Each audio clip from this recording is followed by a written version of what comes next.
Hey, what's up guys? Hope we're doing very fantastic today. This is It's Man here with A Lone Girl's Reminiscence, a visual novel game where a girl finds herself lost in an infinite void. Now, real quick, before I jump into gameplay, I'd like to let you guys know that if you guys like a comment feature on any future videos, then well, obviously just leave a comment. That's it, just leave a comment. And so, without further ado, let's begin A Lone Girl's Reminiscence. Here we are. So, I don't know how long I've been here. There's no way to tell the passage of time. Sometimes, I feel as if I've been stuck. Sometimes, I feel as if I've been stuck for hundreds of years. And other times, it feels like it's only been a few minutes. This place is devoid of days or nights, of anything but me and my thoughts. No matter how far I walk, there's only an endless white nothingness. My feet don't make any sound as they cross the ground, a ground that feels as if it exists only below my soles. When I reach down, there's nothing there. It's a cold sort of place, in that there's nothing that could warm it. No people, no animals, no flowers, no sunlight. I don't shiver, I don't get goosebumps, and I don't feel uncomfortable with the temperature itself, really, but the cold is still there, and encroaching upon me. It's an unshakable kind of frigidness, the type that seeps into your bones and chills you from the inside out. It makes my clothes feel clammy against my skin, though that might just be my imagination. It's hard to describe. The way I've started to feel frozen by it, as if there's no point in moving anywhere, because there's nothing for me to find anyway. I feel rooted in place, but I refuse to stop. I have to believe that someday there'll be an end. I hardly know who I am anymore. I don't even know my own name. Due to the lack of time here, I have no idea how old I am either.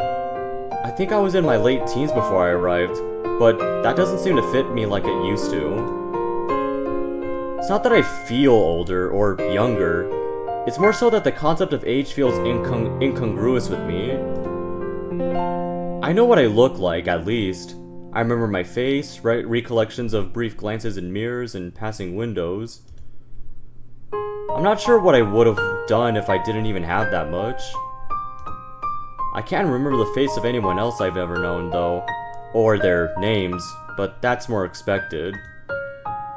It's like every identifier is slowly being taken from me one by one, until eventually I'll be left with nothing. Sometimes I feel that I am one with the void around me, an emptiness inside me that swallows anything else I might have felt, an existence unmarred by silly things like human sentiment. Other times, though, my emotions are so strong that I stumble in my steps. My pace slows to a crawl, inhibited by the overwhelming feelings that take over my body. It's a range of things, from happiness to sadness to anger. I found that anxiety finds itself in control most often. I've got plenty of things to be anxious about. Being trapped in this empty place, the idea of never seeing my family or friends again, the concept of being all by myself for the rest of eternity. Yet, in the moment, it never feels like any of those things. It's just an acute, crawling dread, and I can't shake it. It's like a tree, taking root in my stomach, and growing out through my limbs, the branches replacing my bones and the leaves replacing my muscles. I've also noticed that I can't cry here. I don't sweat either, and I never felt the need to relieve myself. I think my body is trapped in some form of stasis. It makes me feel unable to express myself, as if I'm being forced to assimilate with my surroundings. As if everything is trapped inside of my body, trying to claw its way out but incapable of it. It consumes me until I feel like I can't breathe. It makes me feel insane, delusional, and completely unstable.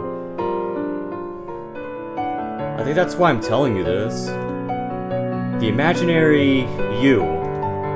I know that there's nobody here with me, but it's easier for me if I pretend that there is, that there's someone to bear witness to my being. I'm going crazy here all by myself, and I need someone to talk to, even if it's really just a figment of my imagination. Pathetic, isn't it? Well, it's not like you can judge me, and I'm past the point of caring anyway. I spend a lot of time thinking about myself. It's all I can do, really. It feels like the more I understand about myself, the vaguer my grasp on my sense of self becomes. That sounds like it shouldn't. That sounds like it shouldn't make any sense, but it's the best way I could think of to describe it. Learn more, understand more, and it slips out of my fingers all the easier. I spent my whole life surrounded by people in one way or another. Whether close or distant, whether they cared about me or not, there would always be someone there just over my shoulder. To turn to lash out at, to console, to chase after. It's hard to find myself when I'm suddenly well and truly alone for the first time. What am I, without the worth bestowed upon me by those around me? Who am I, in a place stripped of any who am I, in a place stripped of any external influence, just my soul laid bare in front of the void? That's what I've been trying to figure out. I've been looking back over my life, at the scattered fragments that I remember. It's enough to get the big picture, to understand where my feelings come from. Little pieces of the puzzle that come together in an understandable image, even if there's holes in the middle, a story laid out in fleeting snapshots. I know who this body once belonged to, who I used to be, but I think that self has been lost to the bleakness of my surroundings. Even if I could someday find my way out of this place, even if I could go back in time to the moment before I ended up here, nothing would be the same. I'd be reminded of the time I spent here every time I closed my eyes. Some memories stand out more than others, but they're all somewhat random. They're miscellaneous pieces from the center of the puzzle that haven't yet been connected to anything. First, a scene from when I was a child, maybe 5 or 6. It's relatively early, and the morning's dew soaks through my clothes. It's cold and uncomfortable, but I'm having too much fun to care. A girl around my age sits beside me. She has flowers in her hair, and she's stringing together more of them with clumsy fingers. We're talking about something childish and silly, but it keeps us entertained. Nothing of note happens. It's a mundane scene, something that could have happened to anyone on Earth. It's not a unique experience, so why does this stick with me? Out of the few puzzle pieces I have, why is this one of them? Is it the way the early morning sunlight wore my cool skin? Is it the way I felt laughing with a friend in a time where we didn't build walls to protect ourselves? I don't know. I can't place it. This is the simplest of the memories, but it perplexes me the most out of all of them. So second, another scene from when I was a child, but this time older, around 10 or so. I'm on the playground with 2 of my friends. They're yelling at each other. Like most childhood arguments, they're quarreling over something pointless and unimportant. They're both people I've known for as long as I can remember, people I grew up with, and it hurts me to see them fight like this. I feel stuck in place and can't get myself to step into the middle of it. The first one steps closer to the second one and slaps him across the face. It sends a chill through me, straight down to my bones. I'm not used to such violence without the comfortable barrier of a TV screen or a book's pages between it and me. I furtively glance back and forth between the 2 of them, trying to work up the courage to intervene. It's difficult, and I do it with a nervous lump in my throat that I can barely swallow, but eventually I find it in me to move myself between them. Yet despite my effort, they just ignore me. The second one pushes me out of the way in his anger, and they continue on as if I'm not there. I felt a lot of things that day, from fear to anger to disappointment to a cold, overbearing sense of dread. That's the first time I realized that people tended not to care about me as much as they said they did, as much as I thought they did. Or often as much as they thought they did. At the end of the day, I was someone who was able to be pushed aside. That's a feeling that always stuck with me. I understand why this moment looms out from the abyss of my memory, at least. It's an event that, while small and not particularly out of the ordinary, forever changed my perspective on my relationship with others. It's the only one, however, that seems to be particularly impactful. It leaves me wondering why this one in particular. There have to be other memories more formative than this, locked behind that hazy barrier in my mind. I know there are. I can't remember the events themselves with any clarity, but I can feel the lingering effects they left behind. So why this one argument, this one broken friendship? The answer eludes me, but that's nothing new. Everything seems to elude me here. Third, a scene from my middle school days. I'm sitting at my desk in class. The teacher is droning on about something dull. Nobody's paying attention, instead doodling listlessly in the margins of their notes or whispering to those next to them. I stare at the clock above the whiteboard, counting down the seconds until the bell rings to signal the start of lunch. When it finally does, it startles me. I'd been zoning off again. I slowly start gathering my things together, clearing off my desk and haphazardly shoving everything into my bag. People mill about around me, chatting amongst themselves. They seem to be having fun, at least the most you can have with mundane everyday conversation. Everyone has someone to talk to, someone to smile with. Someone accidentally bumps into my desk as they walk past and it knocks a pencil to the floor. I reach over and pick it up before throwing it in my backpack. I pull my bag over my shoulders and walk out of the room, keeping my gaze lowered to the floor. Despite the suffocating, almost claustrophobic feeling in the tight hallway, nobody is walking in sync with me. There's nobody at my side to smile at me or ask me how my day is going. I don't particularly mind. I'm used to having people in my peripheral view of the world. Near, but just out of reach. Alone, but never truly. Not like I am now, not even close. I took it for granted back then, the constant wave of people that inhabited the world around me. I didn't know how to communicate with them, and in turn they didn't know how to communicate with me. It was a mutual avoidance. I understand why I remember this period of time, because it marked a line between the before of my childhood and the after of my teens, but I don't know why I remember this day specifically. It's nondescript, boring, average, a day in the life of thousands of people. Even more than sunlight on my skin and poor attempts at making flower crowns, this is a plain, unremarkable memory. Instead of the origin of my isolation, or the days where it got to me the worst, I remember this, tiresome classes and mindless chatter. I doubt I thought anything of it when I experienced it. It was just another day, one that I would repeat over and over, enough that it all blended together and became one monotonous blur. I was stuck in this strange, in-between state of not knowing what to do with myself or with others for a while. I'm not entirely sure how long. A year or two, maybe? Hardly anything happened in that period. I suppose that explains why I remember so little of it. Eventually, I pulled myself up and ingrained myself back into the world, which leads to the fourth memory that stands out. High school, freshman year. I'm sitting on a bench in a park near my school, hanging out with my newly formed friend group. We all get along well, and it's nice to have people to talk to casually again. Well, people who are my parents at least. I'm content to sit and listen to the conversation happening around me. I've always been more of a listener than a talker, and years spent without friends has only exacerbated that. I interject a few times, but mostly I just sit and watch. Zoning out a little, I watch the people passing us by and listen to the distant sounds of birds chirping in the trees. I'm not really paying attention to the conversation, but my friends don't seem to notice. When I tune back in, I realize that they're all talking about something entirely different, some new topic that I don't really know anything about. I can't think of anything to say or any way to bring myself back into the discussion. I just sit there awkwardly, watching them, and it feels like I'm once again watching the world go by without me. They start talking about plans and how they want to stop by a new cafe or something along those lines. They grab their things and start to walk away, and I followed after them helplessly. It's funny how I always managed to be the last one people thought of or cared about. I was always the afterthought. I shouldn't have felt such loneliness anymore, yet it still lingered. I wonder if anyone even remembers me.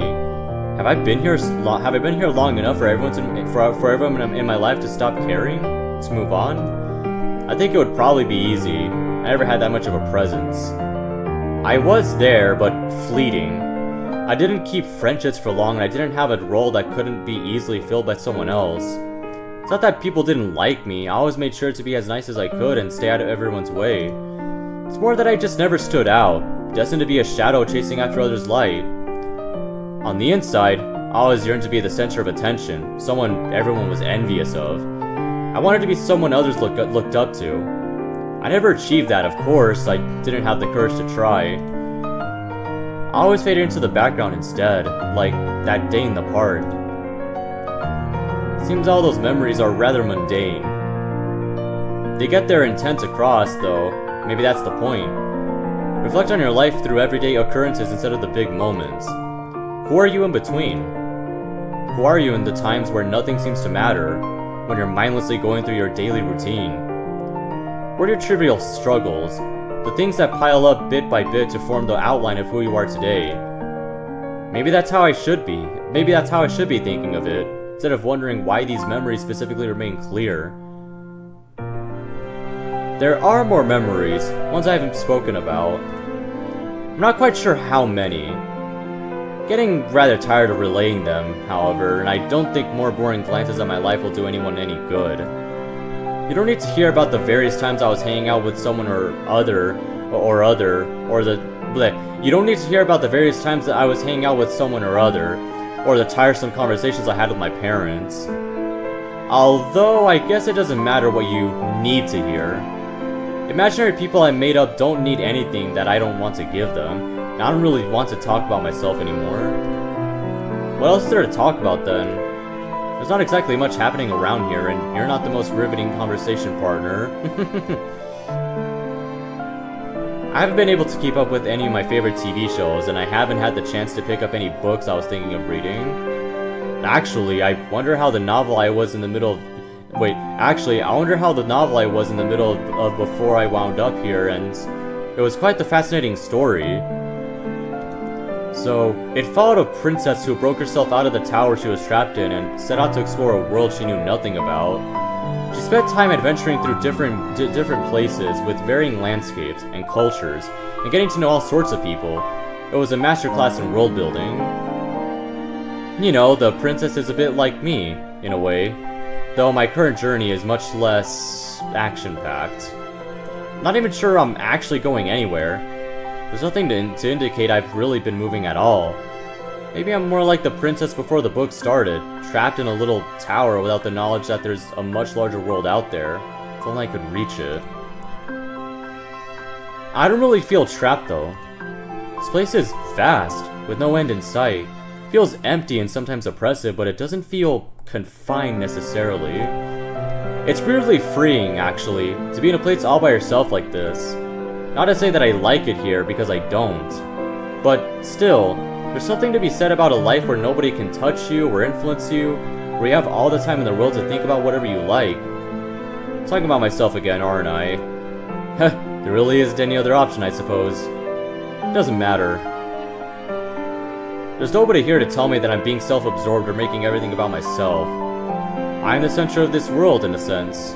Or maybe I'm a moon orbiting something else that I'm entirely unaware of.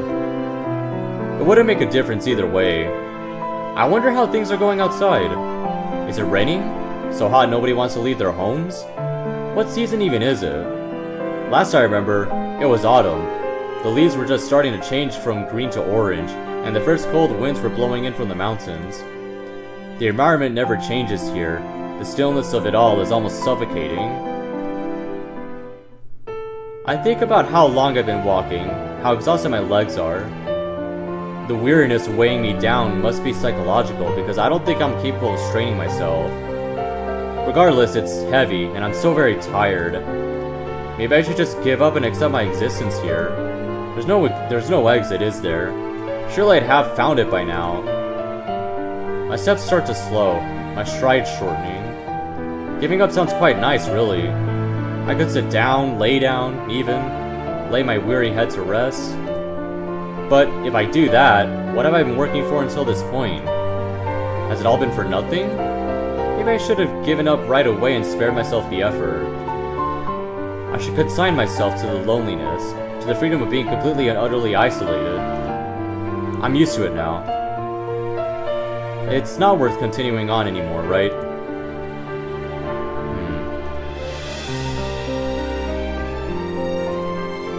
What? Ahead of me, there's a little spark of darkness in the distance. It's tiny, like an ant, but it's there. It's there. There's something there. There's something other than me. I'm not all alone. I break into a run. My feet pound against the incorporeal ground. Wait, my feet pound against the incorporeal ground, and my lungs burn with a heat I haven't felt in a very long time. One foot in front of the other, one step closer to the impossible. The distance between myself and that something feels hopelessly wide. But still, I'm getting closer, even if it feels as if I'm moving at a snail's pace. To think that I had been so near to giving up when this was almost within reach. It slowly, so very slowly comes into view. It's a door? An escape maybe? A chance to finally leave behind this miserable world? I start crying in relief, though no tears escape my eyes. I feel light, unreal. After what feels like eons of running, I finally reach the door. It's large, towering high above me, made of a dark wood. Silver numerals are embedded into its frame in a circular pattern, like the times on a clock. I reach out to them, and they feel impossibly cold to the touch. I wonder at the feeling. It's the first time I felt something real in who knows how long. It's something that exists in front of me, something I can touch. It sends an indescribable thrill through me. It's dumb to say that a door, of all things, makes me feel less alone, but it really does. I'd grown so used to the emptiness that surrounded me that I almost forgot what it was to touch, to perceive. How does it feel? A voice echoes from behind me. It fills up the space around me, reverberating off the door and fading away into the white void. It feels like the first thing I've ever heard, the only thing I ever will hear. It's almost familiar, but I can't place it. I turn around shakily. Before me stands a figure in a black cloak that matches the door. She has a very heavy air about her. A sense of foreboding and mystery emanates from her like a dark cloud. I can't see her face. I can't see her face, cast heavily in shadow as it is, but I think she might be the most beautiful person I've ever seen. I let out a shaky breath. What? My voice sounds rough and hoarse, unused. I don't recognize the way it grates against my ears. Her head tilts to the side. Knowing that you're not alone here, I don't know how to respond. I was getting used to the idea of being alone with myself, honestly. The feelings swimming through my mind are all mixed up and jumbled. On one hand, there's elation, joy, at the idea of escaping and returning to the life I used to have. A sense of yearning for everything that once was and could be again. On the other hand, there's acceptance, of my situation here and of myself as a whole. I don't know how to convey this to her, however, so I just nod dumbly.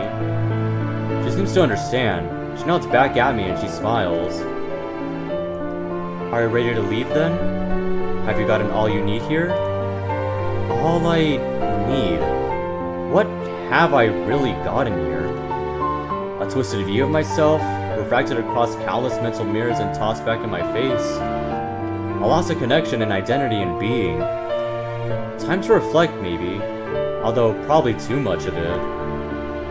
It feels to me as if nothing truly has come out of my time here, if anything. I feel like I've lost something integral to my being. Or integral, yeah. I'm not sure what it is, but maybe that's the point of it. Strip everything away from me until there's nothing left to leave behind. I incline my head. I think so. She nods once again and steps past me, towards the door. She's cold just like everything else. She stands still before the door, for a moment. It seems almost reverent. She pulls a large silver key out from her cloak and inserts it into the keyhole in the center of the door. She twists it, steadily, her slim fingers wrapped tightly around the key's ornate metalwork. A loud click echoes through the space. The door slowly begins to open. The other side seems just as much of a void as this, but in a dark pitch instead of the blinding white surrounding me. Somehow, it feels as if I'm meant to go through here. Well, somehow, it feels as if I'm meant to go through there, as if this was always supposed to happen. Maybe it was. The girl turns back to me and extends a hand out towards the door in a sweeping gesture. Your destination awaits. I try to speak, but nothing will come out, so I resort to nodding once again. The ability to speak doesn't really seem to matter anymore. I walk slowly to the door, and glance at the girl as I cross the threshold. I catch a quick glimpse of her eyes as I pass. They look just like mine.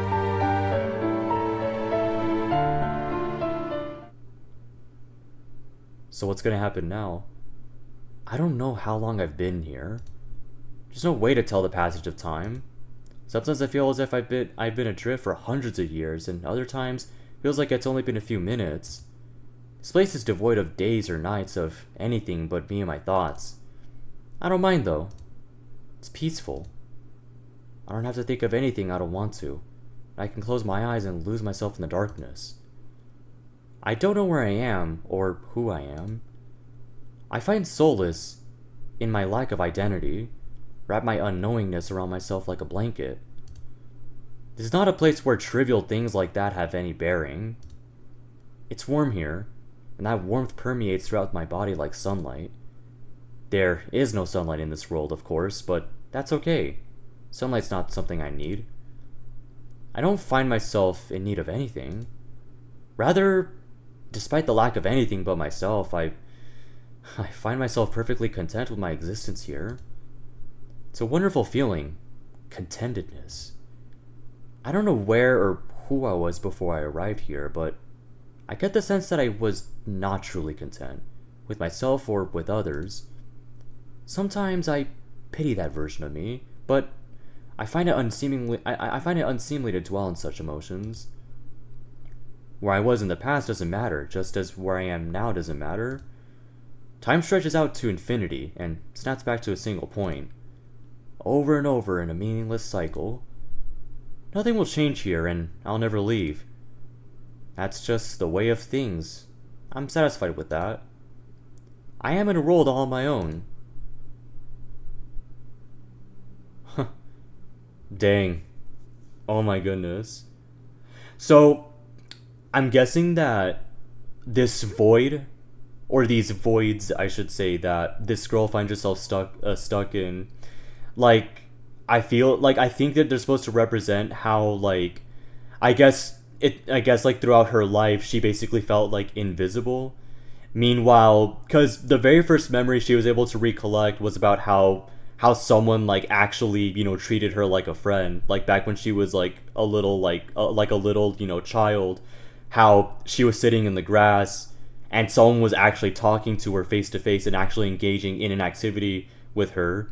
So I think it's sort of implied that because that memory specifically is like the very first one that she recollects or recalls, like I feel like deep down she actually treasures that memory, because as we saw, you know, the rest of the memories that followed suit were ones of her, you know, being isolated, ones where she was being ignored by other people, and so eventually she found herself stuck in this void as a way to like self-reflect, you know, because I think at some point, you know, she started growing, I guess, tired of this lifestyle. And so eventually, you know, like in her, like I think her being stuck in this void or voids represents her like fully retreating to her thoughts and just thinking about like, so like why are things the way they are now, or like, you know, what can I do about like my current situation, which is of course like being ignored or feeling like you're invisible, you know. Or who knows, maybe this game as a whole is supposed to represent like what it truly feels like to feel invisible, you know, like to feel like, you know, nobody else actually sees you and that like nobody else actually like acknowledges you, you know.